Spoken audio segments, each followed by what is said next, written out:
Cómo los tres más grandes genios del motor estadounidense crearon las tres empresas más representativas como Ford, Chevrolet y Chrysler. Sin embargo, uno terminó en la bancarrota y despedido de su propia empresa. Murió pobre y en el abandono. Ese fue Louis Chevrolet, fundador de Chevrolet Motor Company. El otro de ellos, Walter Percy Chrysler, terminó vendiendo su compañía por un precio módico que le permitió vivir sin preocupaciones, pero nunca fue precisamente un multimillonario. Y el último de todos y el más exitoso, Henry Ford, el niño huérfano que logró consolidar uno de los imperios automotrices más grandes del mundo, que a pesar de ser un mecánico retirado pasado de sus 40 años, fue cuando decidió emprender y 10 años más tarde era uno de los hombres más ricos del mundo. Tres historias que nos inspiran a ser mejores personas. Analizaremos la vida de cada uno por separado y la diferencia de mentalidad entre ellos, todos con un gran talento, pero solo uno de ellos con un gran liderazgo, que gracias a ello marcó la diferencia para ser el más exitoso de los tres.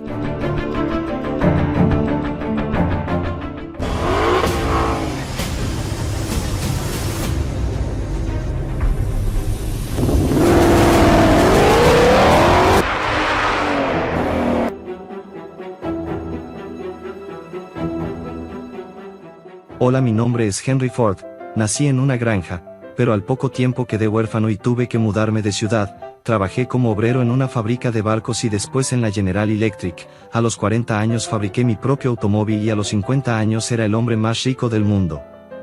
Moraleja, tal vez si no hubiera quedado huérfano y hubiera tenido a mis padres, siempre hubiera sido un hombre granjero. Muchas veces la adversidad es tu mejor aliado. Conoce toda mi historia en este video de Farol Investor.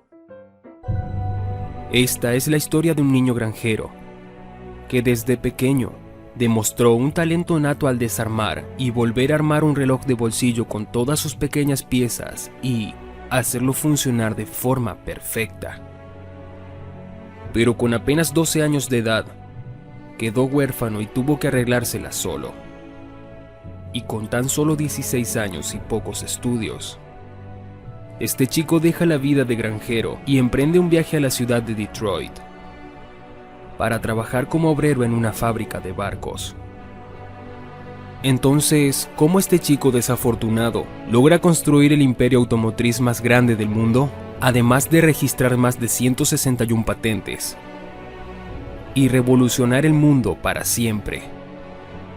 Conoce exactamente lo que hizo para ser el hombre más influyente del siglo XX. A continuación te lo explicaremos.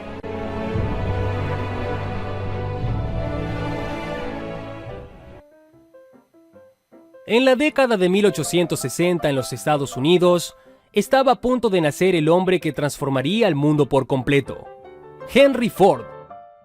Los Estados Unidos aún no veía levantar el monumento de la Estatua de la Libertad cuando en 1863, en un poblado de Dearborn, ciudad de Michigan, nacía Henry Ford, en una pequeña granja a las orillas del Michigan. Este chico tuvo una infancia desafortunada. Su madre murió durante el parto de su hermano menor, y con tan solo 12 años, el pequeño Henry Ford quedó huérfano. Este chico realizaba sus tareas comunes en una granja, mientras fue informado de la noticia.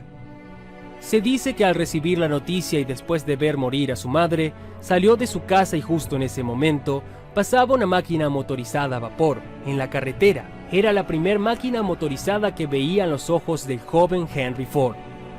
Muchos psicólogos se han cuestionado acerca del posible impacto y la forma en que este acontecimiento repercutió en la mente del pequeño de solo 12 años, ya que muchos lo han encontrado como una forma de desahogo emocional tras la lamentable noticia. A partir de este momento, la vida del joven Henry Ford jamás sería la misma. A los 16 años, Henry Ford viaja a Detroit y entra a trabajar a la Detroit Dry Dock Company, empresa encargada de la fabricación de barcos. Ahí tuvo la oportunidad de trabajar con máquinas motorizadas a vapor, desempeñándose como ayudante de mecánico. 3 años más tarde, a la edad de 19 años, Ford deja el trabajo en esta empresa.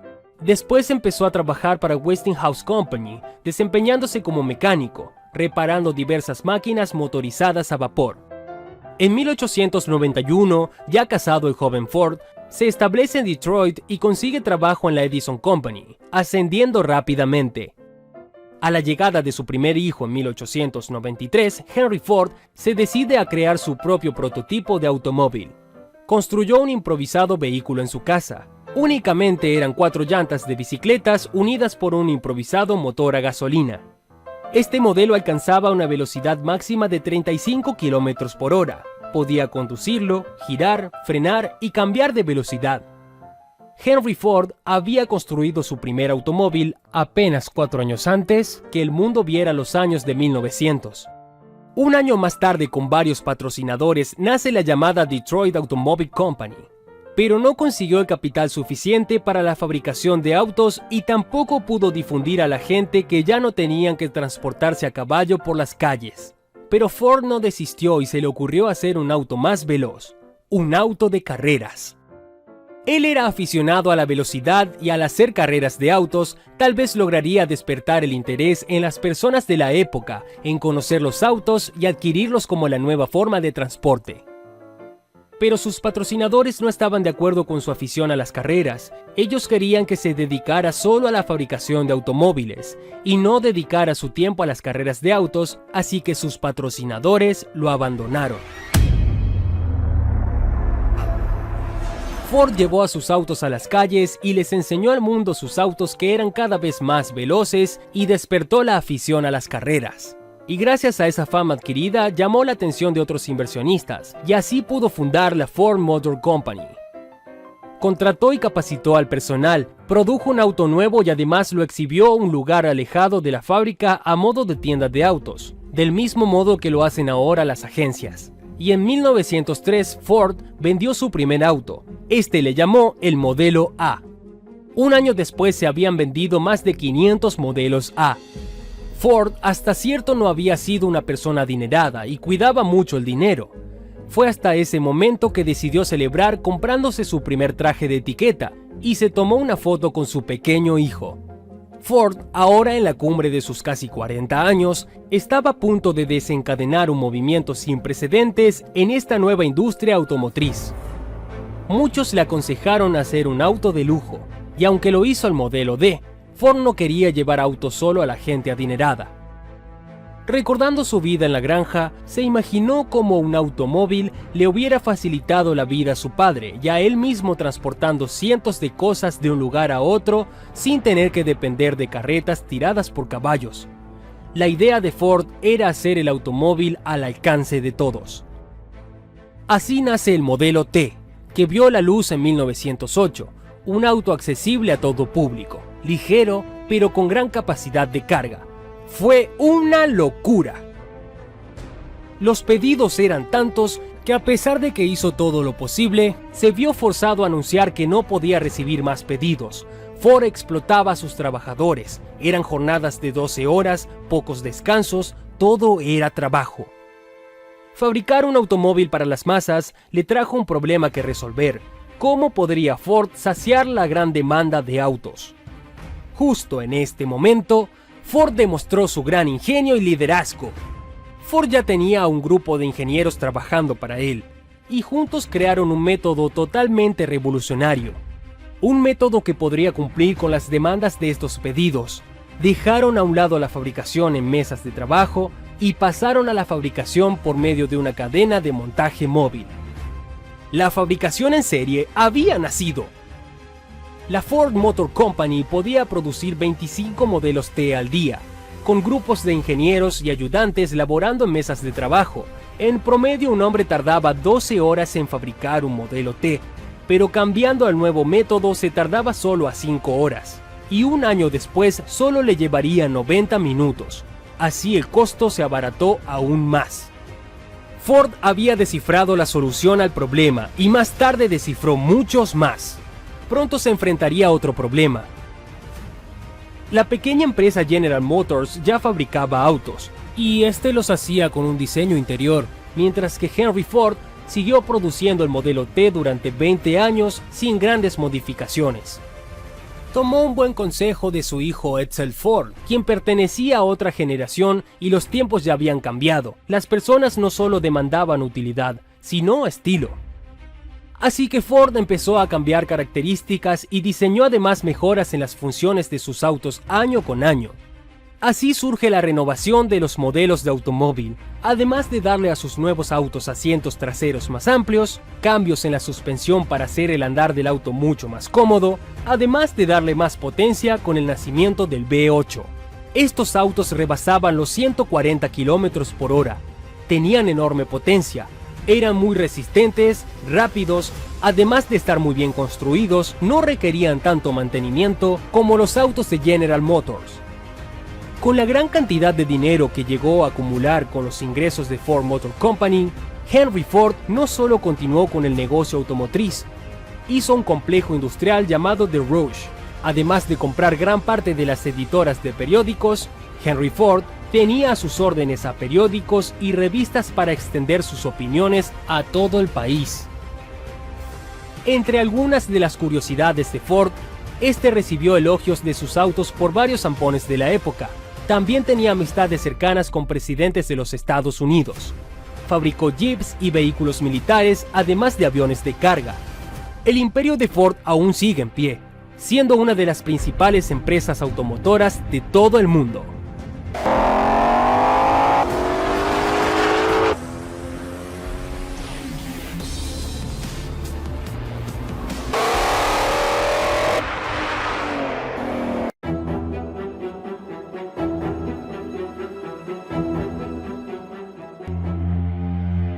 Comenzó trabajando como obrero en el ferrocarril. Se hizo maestro mecánico y al paso del tiempo terminó convirtiéndose en el fundador de la prestigiosa Chrysler Motor Company. Sí, esa misma creadora del Dodge Viper y el Dodge Challenger Demon. Unas bestias feroces del asfalto que nos cautivan con su motor V10 del Viper y una potencia que da miedo. Y asimismo el Dodge Demon, el auto más rápido en el cuarto de milla, un especialista de la velocidad a corta distancia. Pues Chrysler es la propietaria de estas submarcas. Prepárate para descubrir cómo la historia de esta compañía y la de un chico de 20 años influyeron para que todo el parque automotriz se desarrollara hace más de 100 años. Una compañía que debe su nombre a un chico estadounidense y la responsable de tener como socios comerciales a la Fiat, la Jeep, la Dodge, Mopar o incluso las Ram Truck. Con más de 9,000 empleados en el mundo, esta compañía está catalogada como una legendaria en el mundo. Ponte cómodo. Antes de iniciar, no olvides suscribirte y activar las notificaciones en Farwell Investor. Todo comenzaría de la siguiente manera. Año de 1882. Wamego, Kansas. Mientras la mayoría de los niños de Kansas sueñan con ser granjeros o tener sus propios terrenos, hay un niño interesado por aprender más de trenes que de vacas. Ese niño es nada más y nada menos que el pequeño Walter, un chico que ve cómo todos los días su padre sale a trabajar en las locomotoras para ganarse el pan de cada día. Walter, con tan solo 17 años de edad, le pidió a su padre que le encontrara un trabajo en la peligrosa ferroviaria de Santa Fe Railroad, una que tenía un flujo de accidentes constantes porque las locomotoras no siempre operaban de la mejor manera. Tras conseguir el puesto, se convirtió rápidamente en maestro mecánico de la compañía e incluso se fue hasta la ferrocarrilera de cobertura nacional, la Chicago Great Western. Sin embargo, Walter sabía que el mundo iba cambiando y él no quería que su intelecto y sus conocimientos tocaran techo. Por ello, acudió hasta el Auto Show de Chicago en 1908 y se interesó en gastar los pocos ahorros que tenía en comprar un auto de la marca Locomobile. Y aunque todos esperaban que este comenzara a darse vueltas por la ciudad, lo que hizo Walter fue guardarlo en su cochera y comenzar a desarmarlo por completo. Su objetivo: conocer a cada detalle cada pieza del vehículo para años más tarde crear una de las compañías más famosas de la historia. Walter Chrysler, del hombre salvacrisis a crear su propia marca. Mientras el mundo de los autos a gasolina ganaba auge, había el rumor que Walter Chrysler era un genio de los autos. Sin embargo, no tenía contrato con nadie firmado. Por ello, en 1911, el mismísimo Charles Nash presidente de la General Motors, ofreció a Walter un puesto como jefe de producción para la marca Buick, compañía de carros también, que pertenecía a la gran GM en Michigan. Walter tomó el reto, y en menos de 10 años había logrado no solo ser el presidente de esta compañía, sino reducir los costos de producción, mejorar algunos detalles aerodinámicos de los carros, sino mejorar las ventas. Pero Chrysler era un tipo testarudo, o soñador para muchos. Por ello, se alejó de la General Motors en 1919 por no tener la misma visión que los directivos. Pero allí aparecería una nueva oportunidad. Un grupo de banqueros que tenían en sus manos a la Willys-Overland Motor Company, que en realidad estaba quebrada, le pidieron a Walter que hiciera su magia en el negocio. Y Walter Chrysler lo volvió a hacer. Sin embargo, esta vez la visión de Walter ya había cambiado. No quería ser el que solucionaba, sino el dueño de los negocios. Por ello, intentó comprar la compañía para la que trabajaba en 1921, pero ante la negativa de los dueños, decidió invertir su dinero en la Maxwell Motor Company. Y contra todo pronóstico, y con tan solo 3 ayudantes ingenieros, para 1924, Walter hizo oficial la creación de un vehículo de su poder, y que llevaría su nombre. Era nada más y nada menos que el Chrysler Six. Este auto no solamente era mucho más sofisticado que el resto de la compañía, sino que además tenía un motor liviano y un potente 6 cilindros que sonaba realmente hermoso. El coche contemplaba filtro de aceite, pistones hechos de aluminio y algo que nadie había hecho: frenos hidráulicos en las 4 ruedas. Por tan solo $1,500, una persona podía obtenerlo y andar a 115 kilómetros por hora. Con el éxito tomado en cuenta, Walter, ya siendo un tipo de negocios, renombró la empresa y le puso el nombre de Chrysler Corporation. Y gracias al éxito de sus vehículos, absorbió compañías como Dodge Brothers Inc., Plymouth y DeSoto. Y allí nacería la Chrysler, una empresa para todas las épocas.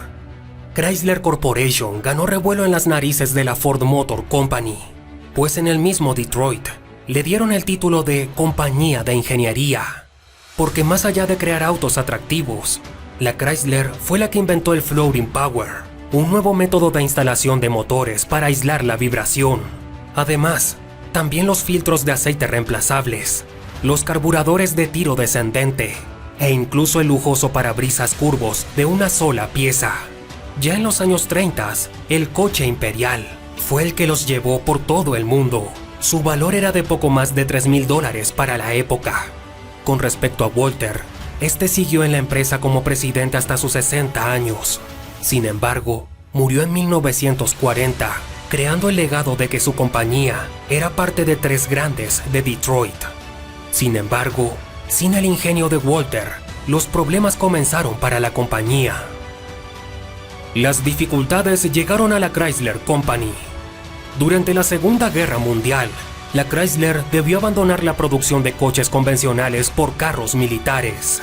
Y aunque tenían un gran desempeño, traspasado 1945, la compañía había tirado por la borda años en crear nuevos modelos llamativos. Aunque los 50s fueron algo duros, nuevamente recurrir al lujo, carros llamativos, colores fuera de serie y tocadiscos y elevalunas eléctricos fueron su salvación. Pero nuevamente en 1970 la compañía entraría en una nueva crisis. Como casi todas las marcas de autos, la crisis del petróleo hizo que los coches de grandes consumos se fueran casi a cero. En esta oportunidad, la directiva decidió comprar 15% de acciones de Mitsubishi Motors y comercializar coches más pequeños y económicos, como todos los japoneses, bajo las marcas Chrysler, Dodge y Plymouth. Los directivos de la compañía entendieron, a diferencia de otras, que para sobrevivir en el mercado debían convivir con alianzas comerciales.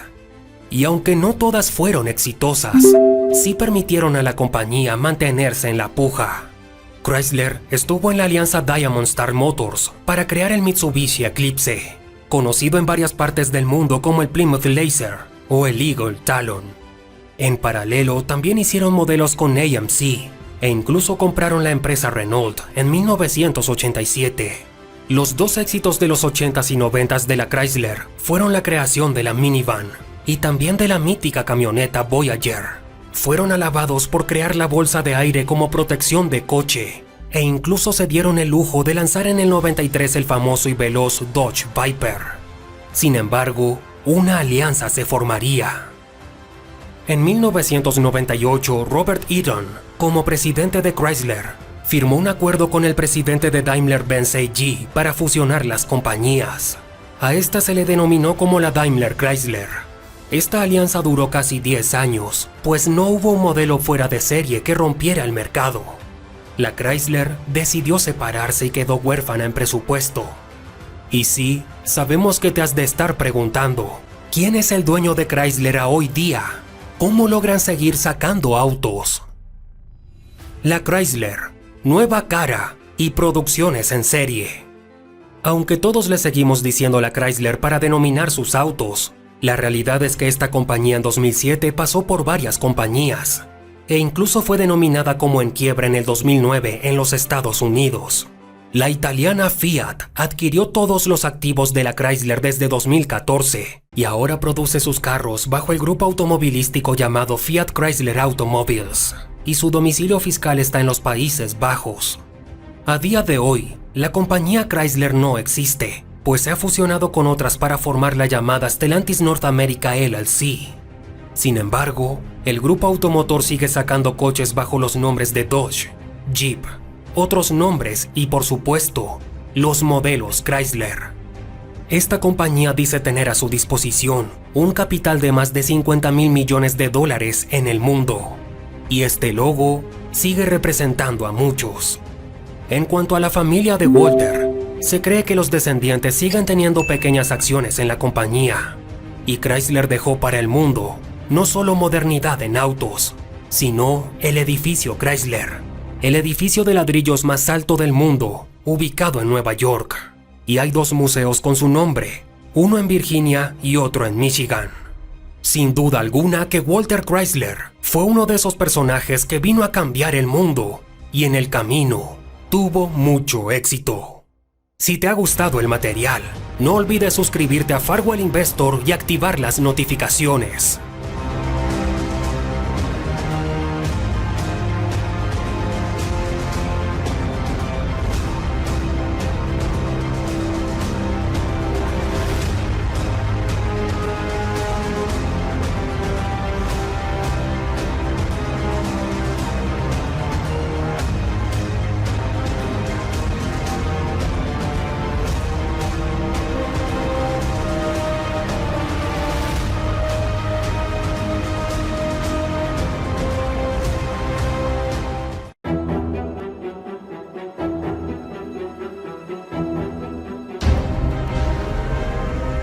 Historia de Chevrolet. Estás a punto de introducirte en el pasado, en el tiempo donde una marca estadounidense conocida y legendaria por su industria automovilística que estuvo a punto de la quiebra, pero resurgió recientemente con el popular personaje Bumblebee, encarnado en un Camaro. Hablamos de Chevrolet. Conoce la triste historia del que fuera su creador que, sin embargo, jamás fue propietario de la empresa, pues tuvo muy pocas acciones que después necesitó venderlas para sobrevivir. Murió ignorado y en la pobreza. Terminó su vida en la indigencia, pobre y sin reconocimiento más que poner su apellido en la marca. Empresa que sería fundada por dos personajes. Todo comenzaría de la siguiente manera. Año de 1880. Ciudad de Boston, Massachusetts, Estados Unidos. Transcurriría la juventud de William Crapo Durant a la edad de 19 años. Hijo de William Clark Durant y Rebecca Folger Durant, que nació en una familia rica de Massachusetts de ascendencia francesa. Su madre, Rebecca, descendiente de franceses. William, desde que abandonó la secundaria, le interesó trabajar en el aserradero de su abuelo. A pesar de que era un joven adinerado, su padre lo obligó a ganarse el dinero como cualquier otro obrero. Pasaba las tardes en el duro trabajo del aserradero conviviendo y laborando con leñadores que le doblaban la edad. aprendió lo que era el trabajo duro, así como forjar un carácter en un ambiente rudo y de hombres. Después este chico invirtió para comenzar su propio negocio y empezó como vendedor de puros en Flint, Michigan. En el año de 1886, a sus 25 años, William Crapo fundó su propia empresa de carruajes, la Flint Road Cart Company, en la que tenía gran auge debido a las demandas de las monturas, ruedas, soportes y otras piezas de repuesto para los carruajes de la época. Llegado el año de 1890, 14 años después de que fundó este negocio, William se había convertido en el fabricante líder de vehículos tirados a caballo con base en Flint, condado de Genesee, estado de Michigan. Este exitoso negocio enriqueció a los socios y se convirtió en el núcleo sobre el cual William Durant y Josiah Dallas Dort, un hijo de un rico terrateniente pionero en la industria automovilística y con muy buenas relaciones políticas. Estos jóvenes después se asociarían y comenzaron a construir la reconocida General Motors. Para el año de 1904, logra ser gerente general de Buick y pronto fue presidente de esta compañía, logrando un éxito similar. Llegaba el año de 1908 y es cofundador de la General Motors junto con Charles Stuart Mott, que también procedía del negocio de los carruajes de caballos. Durant vendió rápidamente sus acciones. En el año de 1910, Durant se sobreextendió financieramente y los bancos asumieron el control de sus empresas, sacándolo de la administración de General Motors. Triste y decepcionado, William Durant no encontraba el camino en su vida, pero pronto el destino estaba por cruzarlo con quien sería el gran personaje que le dio vida a la famosa Chevrolet. Fue en el año de 1911, donde Durant escuchó hablar de un ingenioso y talentoso mecánico que contaba con varios prototipos de motor a combustión y vapor. Sin dudarlo, se trasladó a conocer a este ingenioso mecánico, con quien después fundaría la sociedad Chevrolet. El nombre de este mecánico era Louis Joseph Chevrolet, cofundador de Chevrolet Motors Company.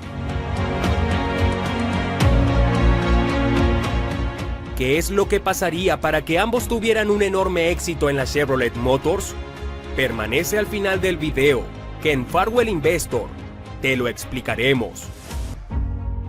Louis Joseph Chevrolet, originario de la Chaux-de-Fonds, su humilde infancia la pasó en el pueblo de Bonfol, Suiza. En el año de 1887, cuando Louis tenía 9 años, su familia se mudó a Beaune, en Francia. Allí, el padre de Louis abrió una relojería, donde el pequeño lo apoyaba en los enseres del pequeño local. Pero el negocio no le fue bien. Por ello, 2 años más tarde, año 1889, el jovencito Louis se puso a trabajar a la edad de 11 años para apoyar a la familia, año en que se inauguraba la famosa Torre Eiffel y la muy conocida marca de neumáticos Michelin. Encuentra empleo en el taller de bicicletas de Robin, donde aprendió los fundamentos de la mecánica. Estuvo reparando bicicletas hasta que un día común la suerte de este joven humilde estaba a punto de cambiar para siempre, ya que sería enviado al hotel de lujo de La Poste. Al entrar con un atuendo que más que nada parecían harapos en ese lujoso hotel, el joven Chevrolet se sintió muy avergonzado, pero continuó caminando hasta llegar al área de estacionamiento, donde le esperaba para reparar un triciclo de vapor que pertenecía a un adinerado empresario estadounidense. Chevrolet lo reparó de inmediato, destacando su gran habilidad como mecánico, sin imaginar que este triciclo era ni más ni menos que del multimillonario Cornelius Vanderbilt. Al ver el talento que había demostrado Louis, el millonario estadounidense animó a Chevrolet a ir a América, comentándole que ahí tenían trabajo para él. Este día de suerte cambiaría su vida para siempre, pero increíblemente este chico mecánico se negó a la invitación ofrecida por ese millonario. Más tarde se arrepintió de su decisión y por iniciativa propia viaja a América, donde llega a Nueva York y contacta a Vanderbilt. el mercado de los automóviles fueron un auge, y sus astutos inversionistas comenzaron a notar a aquel suizo audaz e innovador, y entre ellos estaba William Durant, el financiero de Boston. Los dos se conocieron mientras Chevrolet conducía autos de carrera para Buick. Unos años después, en el año 1911, Durant, a sus 50 años, y Louis Chevrolet, a sus 33, fundaron la Chevrolet Motor Car Company en la ciudad de Detroit. Un año después de crear la empresa, en el año de 1912, se fabricó el primer automóvil Chevrolet, el Classic Six en Detroit, el Baby Grand, de 4 cilindros. Año de 1914, cuando todo parecía éxito para estos dos fundadores de la gran marca. Pero Chevrolet no estaba de acuerdo con las pocas acciones que Durant le otorgó, y al poco tiempo sale de la empresa.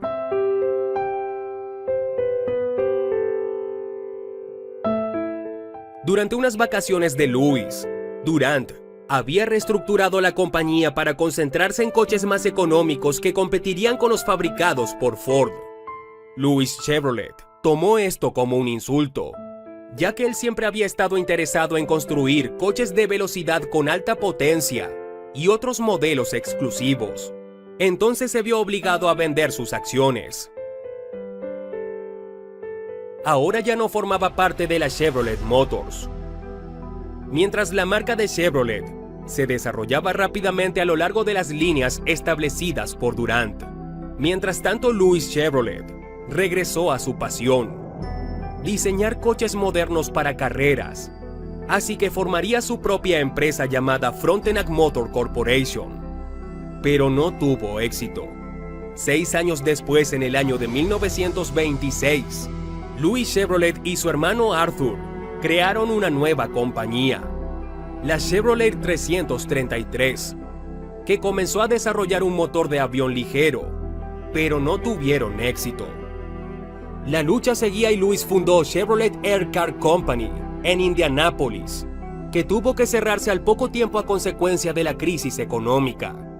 Su último gran golpe lo dio en 1932, al desarrollar un motor en estrella de 10 cilindros. Louis solicitó una patente para el motor, pero cuando el registro llegó en 1935, Louis ya no tenía la fuerza para crear otra compañía. Durant mantuvo el nombre de Chevrolet debido a su fonética afrancesada y era bien vista por los compradores. Pero nuevamente el destino le tendría una nueva sorpresa a Louis Chevrolet, emprendedor, ya que su vida estuvo plagada de ironías, y debido a la escasez económica por la que atravesaba, tuvo que solicitar empleo a la compañía que había fundado, y trabajó como mecánico en la que fuera la compañía que él mismo fundó. La depresión del año de 1930 lo obligó a emplearse en la Chevrolet como mecánico, pero agobiado por problemas financieros, su salud se resintió, a lo que se añadieron varias tragedias familiares. En el año de 1941, a sus 63 años, lo llevaron a una absoluta soledad y pobreza, completamente olvidado.